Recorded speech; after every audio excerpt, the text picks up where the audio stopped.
Hello everybody! Welcome to A Survivor's Guide to Hell! I'm PJ Aubrey, and each week we're going to pick an unpleasant topic and share stories and information that will hopefully help you laugh, help you find a bright side, or even change your perspective on something. Thank you so much for listening! Today our unpleasant topic is death. When it comes to death, we've tried to dig up a few things you can live with.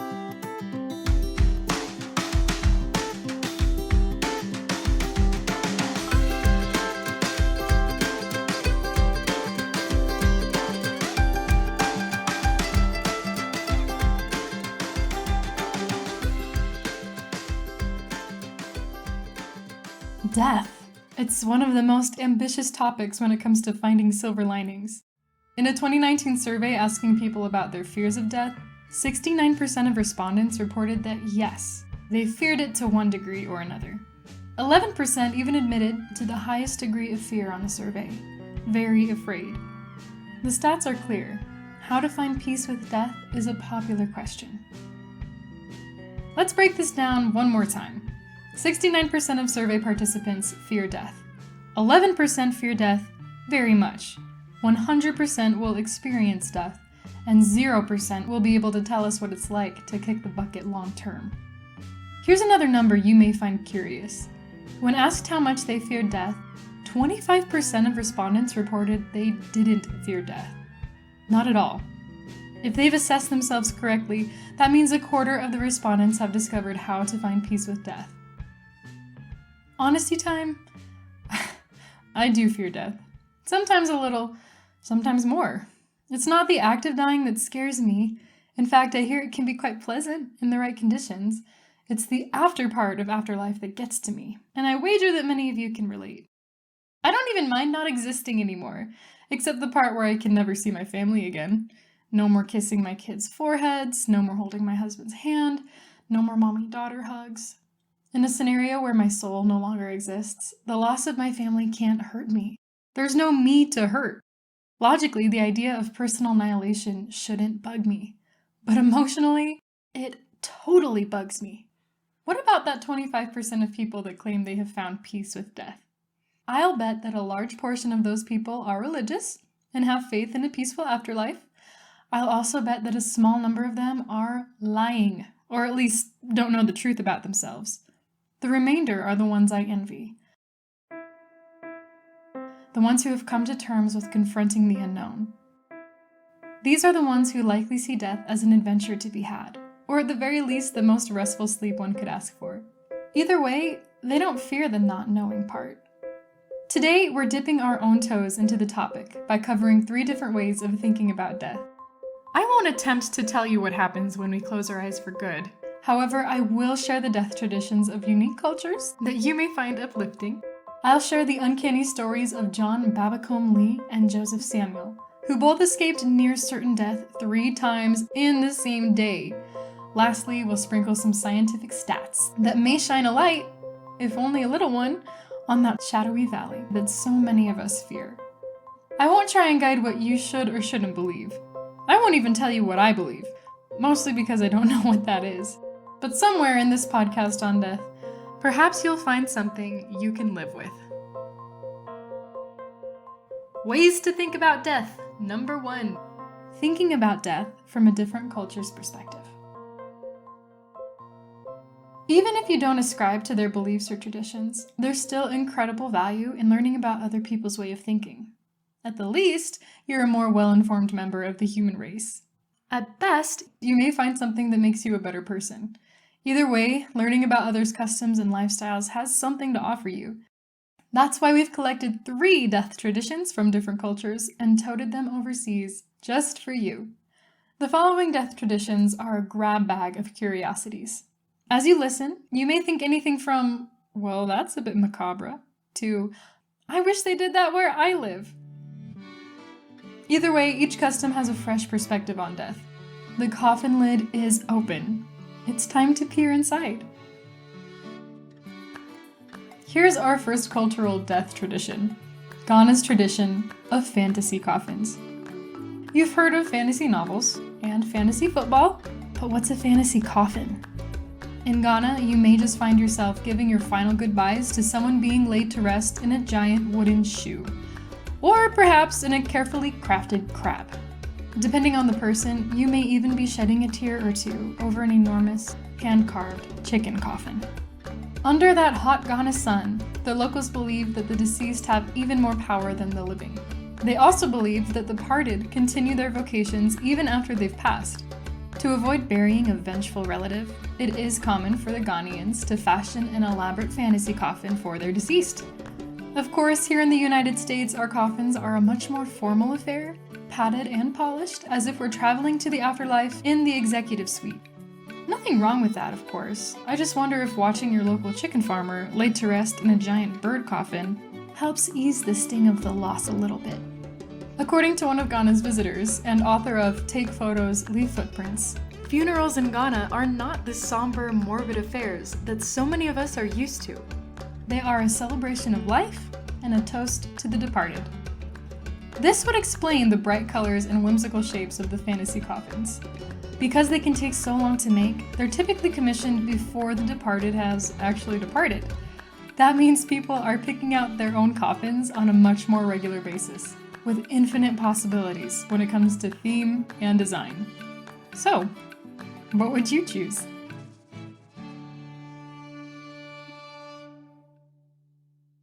Alright, here's the second tradition, Ikwa Ozu, the second burials of Nigeria's Igbo tribe. I have to apologize, I'm probably butchering a lot of these words, so if you know the correct pronunciation, please bear with me. But here we go. In Nigeria's Igbo tribe, death isn't the end of life. Like many others, these folks believe that physical death is merely a transition into a new world. Unlike many others, the Igbo believe that the spirits of the departed are forbidden to take their place among their ancestors until a ceremony called the Ikwa Ozu is performed on their behalf. According to Matador Network, on these typically lavish occasions, which last anywhere from a few days to several weeks, the family of the deceased spends a small fortune on alcohol, livestock, and entertainment. Sometimes a mock trial is carried out to establish who, if anyone, was responsible for the death. In a rite known as Ino Unu Akwa, a person known as an Adat eats the deceased's favorite meals in complete silence from dawn to dusk to provide the deceased with food in the afterlife. These ceremonies are so expensive that the family often waits for several months after the original burial to hold them, sometimes combining the occasion with a grand memorial service. Because the Ikwa Ozu ceremony can take months after burial to afford and arrange, it's often referred to as the second burial. And like the Ghanaians and their fantasy coffins, it is much more lively than the funerals you may be used to. Personally, I love the idea of someone else silently eating my favorite food all day. It would be my parting gift to the souls I left behind. I know I'm not there to give out hugs and offer a listening ear anymore, but I want you to treat yourself to something real nice, like some sushi rolls, maybe a little Ben & Jerry's, and pretty much anything from Panda Express. Don't talk, just eat. I love you.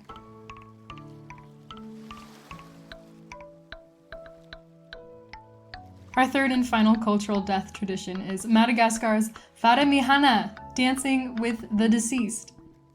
What if there was an afterlife, but you couldn't go until even your bones had fully decomposed? In Madagascar, that's the theory. There's life after death, all right, but you don't get to experience it until even your bones have turned to dust. That's why, every 5 to 7 years, the Malagasy host a festival known as Famarihana. During this time, the bodies of the departed are exhumed from family crypts and rejoined with the living to party it up.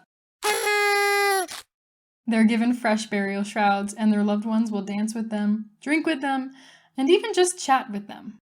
Not many people have such an opportunity to interact with their dead like it's the good old days. The Famarihana ceremonies may sound strange to us Western folks, but I find it touching. The Malagasy cares so deeply for their loved ones that they don't even want them to get too bored post-mortem. They remember their ancestry intimately enough to show them a good time here and there. Before the night is over, the bodies are re-interned into their crypts until the next festival.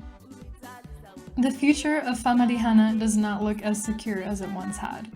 Some have abandoned the ritual, believing it goes against certain religions, which it probably does, and media outlets have even spread claims that it spreads the plague. For now, at least, Famarihana remains a sacred tradition among the Malagasy.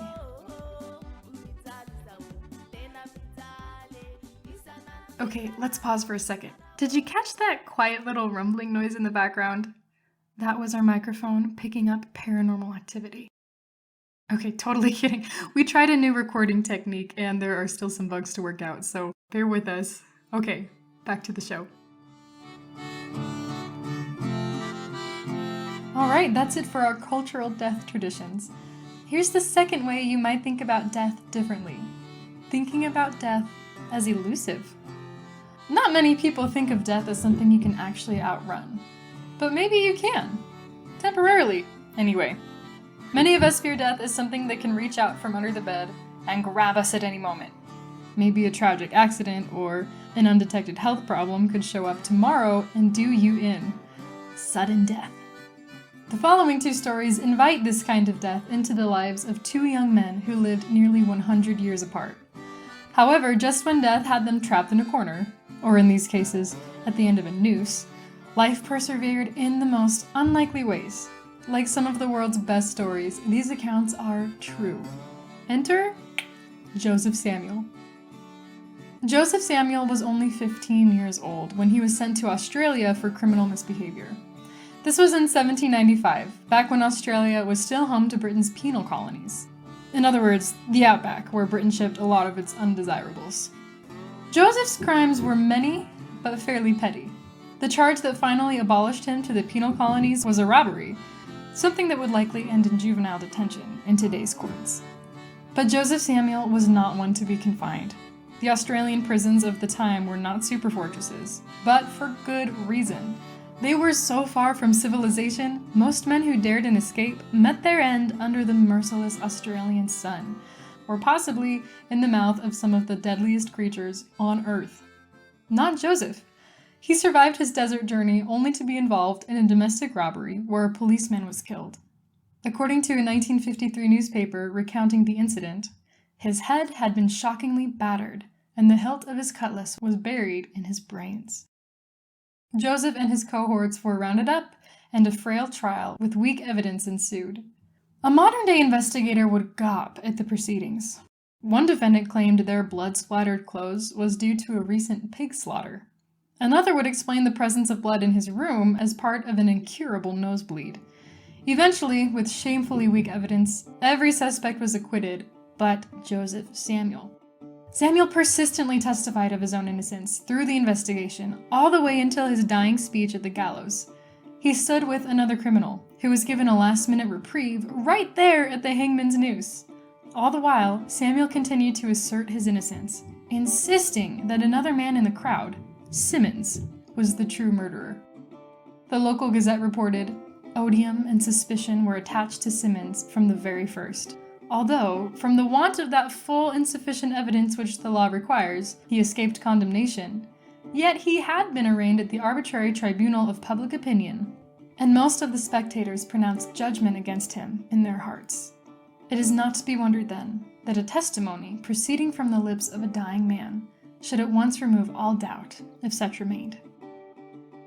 Samuel, now standing alone on the gallows, devoted the last awful minute to the most earnest and fervent prayer. At length, the signal was given, and the cart drove from under him. Joseph Samuel fell. The concussion of a snapping rope must have sent his heart into recoil. According to the papers, he fell motionless to the ground, face down, with a broken rope around his neck, and lungs that were still breathing. Another rope was brought in. Samuel, with a freshly broken ankle, was dropped once more. This time, the faulty rope unraveled so that his legs trailed along the ground. At this point, onlookers began to declare that the hand of God sought to save Samuel. Records describe that the convicted appeared lifeless as they raised him back for the third attempt to hang. Perhaps he'd been debilitated by the terror of not dropping once, but twice, with yet another hanging ahead of him. Despite the protests of the crowd, the boy was tethered with a fresh rope, and the cart was pulled from under him, again. The rope snapped. The boy survived. Finally, reprieve was granted. The paper writes, "The wretched, half-strangled Samuel was still only semi-conscious, his reasonable faculties totally impaired by what he had endured. Under medical treatment, he later recovered." There have been plenty of foibles at the gallows, where a mild malfunction forces some poor soul to await their morbid fate twice. However, never has another man survived 3 consecutive attempts at hanging. Except John Babacombe Lee. John Lee was also from the UK and had a criminal history prior to his death sentence. He was also convicted of murder, this time of an employer who was found with a beaten body and a slit throat. Like Joseph Samuel, he was convicted on circumstantial evidence. The murder victim, a woman with several servants who was transitioning between houses, had recently informed John Lee he'd receive a pay cut. Her body was discovered soon after, charred by a flame that was presumably set to burn the evidence. It wouldn't be long afterwards that Lee was found with a suspicious cut on his arm. John Lee fiercely pleaded his innocence. Still, nearly a century after Joseph Samuel climbed his own gallows, John Lee was forced up the scaffold and had a rope placed around his neck. Barry, the executioner, pulled the lever. The trapdoor didn't budge. Barry examined the mechanism without Lee on top, and it seemed to work fine, but when a second attempt was made with Lee back in position, it failed once again. Some cuts were made in the wood to allow the trapdoor more leeway, and one of the warders stood on the door to test it. It dropped as it should, so Lee was returned to his place, and the lever was pulled once more. Nothing. After this attempt, the attending medical officer refused to participate further. The prison chaplain, who had read John Lee's service 4 times since the execution proceedings began, would write, "More than 30 minutes had elapsed since I first began the service at the condemned cell.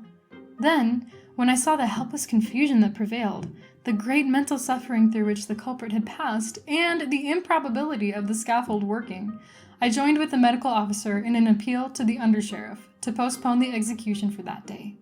Great cruelty would have characterized further effort to carry out the sentence that day." Lee was returned to his cell. When Home Secretary Sir William Harcourt learned of the situation, he said, "It would shock the feeling of anyone if a man had twice to pay the pangs of imminent death." Eventually, the source of the trapdoor's miraculous malfunction was determined, but by then, John's sentence had already been commuted to a life sentence rather than an execution. He wasn't imprisoned long, all things considered. Lee was released at the age of 42 and became something of a celebrity as the man they could not hang. After his fame faded, he left his pregnant wife destitute and sailed to Wisconsin with another woman. He died there in 1945, having maintained his innocence to the very last. Isn't it kind of strange? After all that hullabaloo of avoiding the gallows and becoming near-death celebrities, where are John Lee and Joseph Samuels now? Well, they're dead.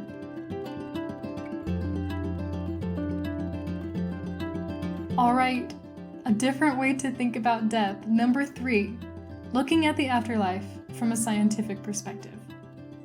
After exploring the colorful death traditions of the world and visiting the stories of 2 men who cheated death 6 times between them, I hope that shadowy figure of the afterlife seems a little less monochromatic.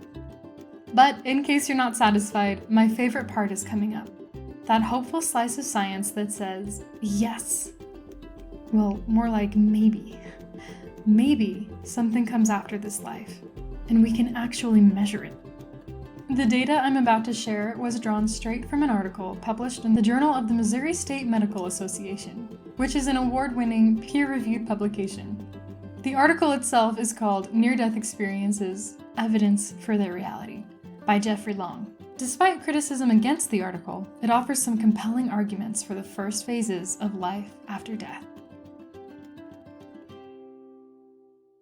Long says, near-death experiences, NDEs for short, are reported by about 17% of those who nearly die. NDEs have been reported by children, adults, scientists, physicians, priests, ministers, among the religious and atheists, and from countries throughout the world. While no two NDEs are the same, there are characteristic features that are commonly observed in NDEs. These characteristics include a perception of seeing and hearing apart from the physical body, passing into or through a tunnel, encountering a mystical light, intense and generally positive emotions, a review of part or all of their prior life experiences, encountering deceased loved ones, and a choice to return to their earthly life. After this introduction, the article discusses several different lines of evidence for near-death experiences. The dead are still lucid after their brain is incapable of sensation or hallucination. In many cases, NDEs occur after a person is unconscious, comatose, or even clinically dead. Each of these conditions places limitations on the brain that should prohibit the kinds of experiences that survivors often report.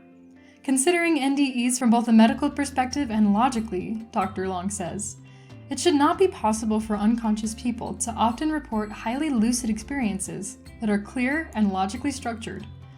Dr. Long goes on to describe how the majority of folks with NDEs claim they were more alert and aware during their experience than they are in their day-to-day life, even when electroencephalograms measured no significant brain activity. Even those with brain impairments in life reported incredible abilities in death. Notable among them are the born blind, who sometimes reported that they were finally able to see things they'd only heard of before and had no previous visual concept for, like leaves and bird feathers. This article was the most interesting scientific publication I'd ever read. If you enjoyed these excerpts, I highly recommend perusing the original article. However, I should mention that the topic of near-death experiences is a very divided one. There are plenty who ascribe to the belief that this phenomenon indicates a life after death. Others insist that these events can be explained by the brain's behavior at death, nothing more.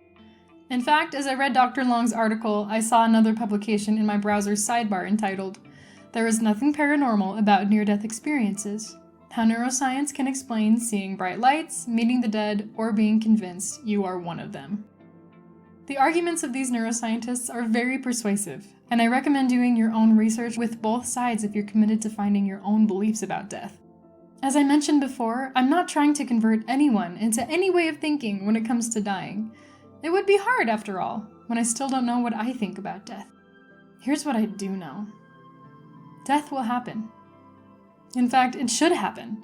When my path is tread and my deeds are done, I need to make room for someone else. The theory that death is the end, an eternal blackness without consciousness, is a reasonable one. But it's not the only reasonable one. We've covered a many multitude of other beliefs surrounding death, and granted, some are far less plausible than others, but they all respect one of physics' best-known laws. Energy cannot be created nor destroyed. So maybe we've been asking the wrong questions. Maybe it's not, is there life after death? Maybe it's something more fundamental. What kind of energy are you? And where in this endless universe will that energy travel next? Well, folks, our time is up. Yes, pun intended. Now we invite you to join us for our weekly Silver Liners Challenge, which is designed to be an easy, actionable step you can take to help boost your week and help you survive hell. Here it is, the Silver Liners Challenge. Do you fear death? Even a little bit? You're in good company, my friend. I don't think one little old podcast will cure that for you. But here's my challenge. Decide on one thing about death, however small, that you find hopeful. Feel free to share your answers and experiences in the comments of our website, www.survivorsguidetohell.com, or on our Facebook page. This is a podcast version of our sister production, A Survivor's Guide to Hell, the blog.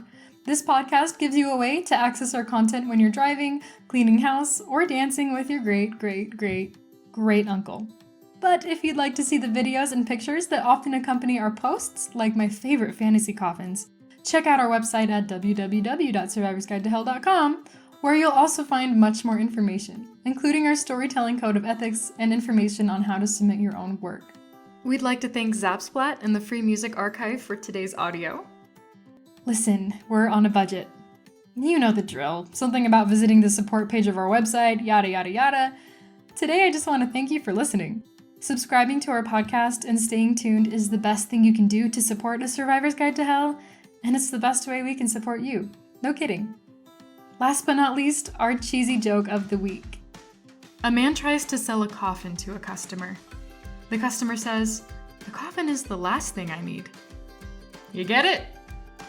All right, everybody, have an excellent Monday.